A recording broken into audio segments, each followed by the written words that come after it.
This is the story of a conceited Zimbabwean bowler who shot himself in the foot.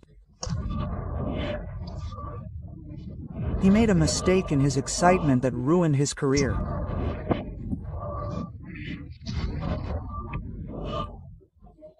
The player who destroyed him was none other than the great Sachin Tendulkar, whom the world fondly calls the god of cricket. Sachin generally played the game with a sporting spirit. But that day, Henry Olonga's fate seemed destined for disaster. So, after dismissing Sachin, Henry Olonga celebrated wildly on the packed field and, in his excitement, even hurled abuse at him. Let's first understand the incident. Let's show you the highlights of that match. It was 1998, when a triangular series called the Kola was being played between India, Zimbabwe, and Sri Lanka. In that Coca-Cola Cup, Zimbabwe defeated a strong team like Sri Lanka not once, but twice, and Zimbabwe's Henry Olonga played a crucial role in this feat. This was the reason why the entire Zimbabwe, including Olonga, was filled with pride and dreamed of defeating the Indian team and winning the Coca-Cola Cup. Before the final of this Coca-Cola Cup, another match was to be played between India and Zimbabwe. The Indian team, captained by Ajay Jadeja, won the toss and elected to bowl first. The Indian bowlers bowled brilliantly, restricting Zimbabwe to 205 runs. India needed only 206 runs to win the match. Sachin Tendulkar was in excellent form at the time, so it seemed that the Indian team would win the match easily.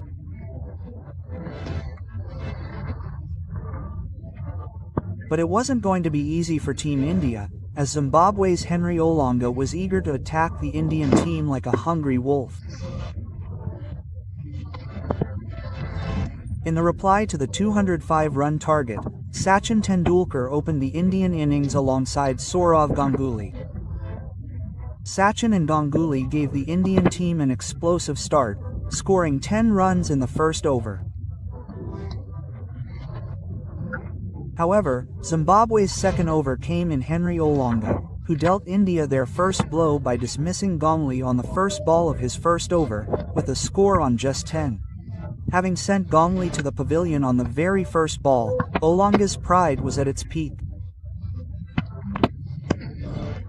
Following Ganguly's dismissal, Rahul Dravid came to bat. However, Olonga, on the fourth ball of his second over, had Rahul Dravid caught in the slips, giving India their second blow, with a score on just 19. Henry Olonga's swerving delivery seemed an unsolvable puzzle for the Indian batsman. As long as Sachin was at the crease, Indian fans were confident that he could single-handedly win the match for India. Shattering this confidence, Olonga was about to celebrate after dismissing Sachin when the umpire declared the ball a no ball, saving Sachin from being dismissed. But on the very next ball, Olonga bowled a devastating bouncer to Sachin, to which Sachin had no response. An easy catch, and Sachin was out. In his excitement, Olonga lost his temper. He celebrated by glaring at Sachin and even hurling insults at him. Sachin then returned to the pavilion with a sad, embarrassed look. But Olonga's face was like a volcano erupting in Sachin's heart. In that match, Olonga claimed the wickets of Ganguly, Dravid, Sachin, Jadeja, and Dinesh Munjee. Due to which the Indian team, chasing 205 runs, was all out for just 192 runs and Zimbabwe won the match by 13 runs.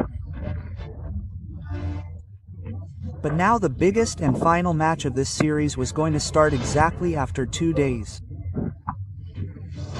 On one hand, Zimbabwe's morale was at its peak after defeating the Indian team before the final. On the other hand, the Indian team was also ready to die for the final. But India wanted to avenge the defeat with full force. Especially Sachin, who had been hurt by Olonga's insult by dismissing him twice in 2 balls in front of the stadium, could not sleep the whole night. Sachin remained immersed in the thought of how to destroy Olonga. Sachin spent 2 nights struggling with this thought, and finally, the final arrived. Zimbabwe won the toss and elected to bat first.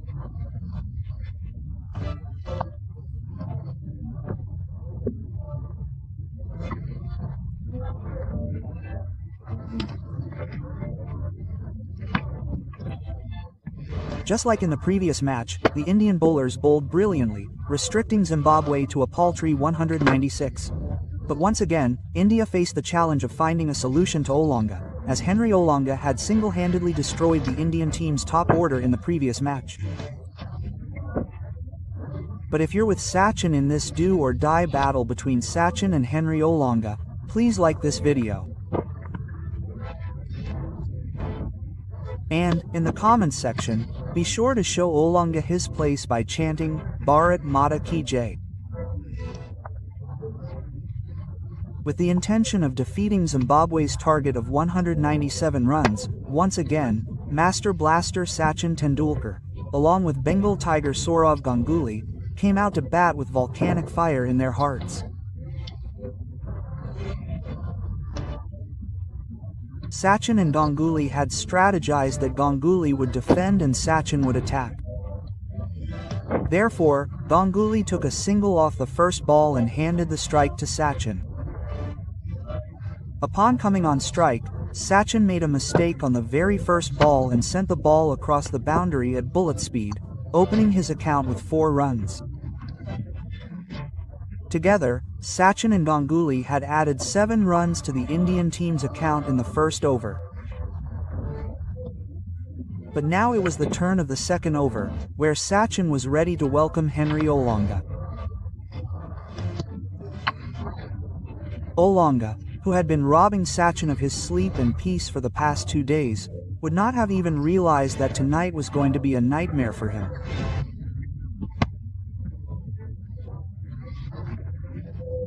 Although Sachin and Ganguly played cautiously and with restraint for the first few overs, as the Indian team's batting in those days depended entirely on Sachin and Ganguly.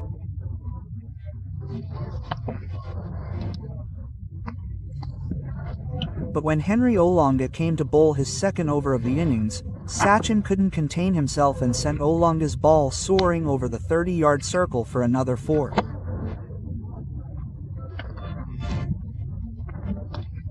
Although Olonga tried to trouble Sachin with a brilliant delivery on the next ball, Sachin made a comeback and pulled the ball. Although the ball didn't land properly, by the time it was fielded, both batsmen had added 2 more runs to India's account.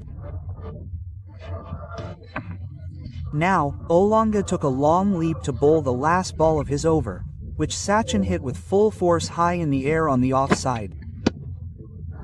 There was a fielder on the boundary, but the spectators were stunned. Sachin ended Olonga's over with a 6. But this was just the trailer for Olonga. The full picture, along with a thrilling climax, was still to come. After 4 overs, India had added 26 runs. From there, when Olonga came to bowl the third over of the innings, Sourav Ganguly caught Olonga's attention. On the first ball of the over, Ganguly hit a powerful shot through the offside. He added the first 4 of his innings. By then, Sachin and Ganguly were chasing Henry Olonga in such a way that Olonga realized that the coming times were not auspicious for him. Sachin was ready for Olonga's next ball. On a ball going outside the off stump, Sachin hit a powerful blast with his bat, securing 4 runs. Here, Sachin's bat was raining fire on Oolonga. Oolonga was bound to be punished for the mistake he had made in hurting Sachin.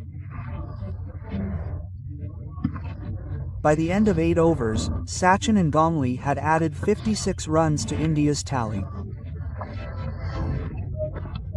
Sachin had already battered Oolonga so badly that the poor fellow was too scared to even come into the attack for the next over.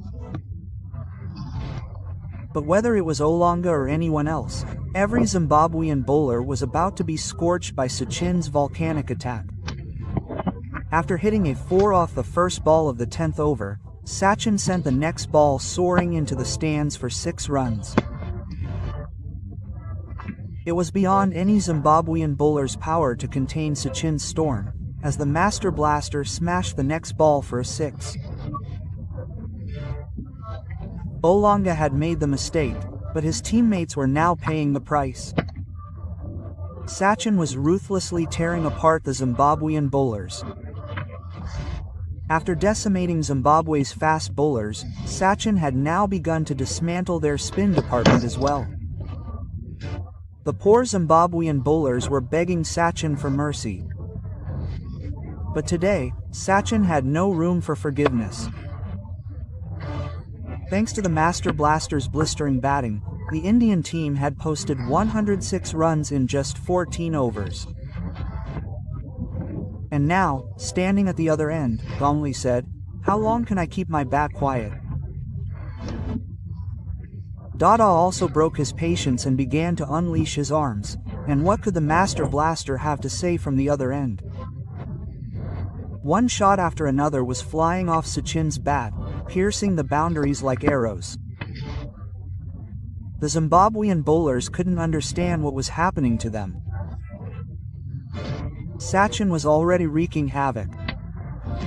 Now, Zimbabwe had to face the power of Dada's arms as well. Sachin and Ganguli had smashed 131 runs in that very over. But the Zimbabwean bowlers were still yearning for the first wicket. Fed up, the Zimbabwean bowlers told Oolonga that he had made a mistake and now he would have to suffer. Poor Oolonga didn't have the courage to attack the bowling, but he was forced to face Sachin once again. But this time, Saurabh Ganguli caught Oolonga's attention and sealed Oolonga's fate with a brilliant 4 down the ground. Meanwhile, Sachin, playing a brilliant innings, had reached 99. Then, with an easy single, he completed his remarkable, and unparalleled century. By now, 24 overs had been played, and India had scored 151 runs without losing a wicket. Seeing his team firmly on the path to victory, Ganguli strode forward from the crease and delivered the ball into the stands for 6 runs. Ganguly's 6 was so huge that the ball tore through the stadium's parapet and landed on the road outside. Then Ganguli said, "Since the Zimbabweans are already seeing the strength of my arms, here's another one." Ganguli rocketed the ball through the air, sending it over the stadium's parapet and across the road. But wait, the show isn't over yet. Here's another shot, Dada's shot, launched with full force. For the 3rd time, the ball had to be brought from outside the road, and if you hit the ball, I'll be too. From the other end, the Master Blaster also hit a towering 6, putting the match squarely in India's favor. And then, ending the wait, the Master Blaster hit the winning 4, placing the Kola Cup trophy at the feet of Mother India, and also exacting revenge on Oolonga. After being badly beaten by Sachin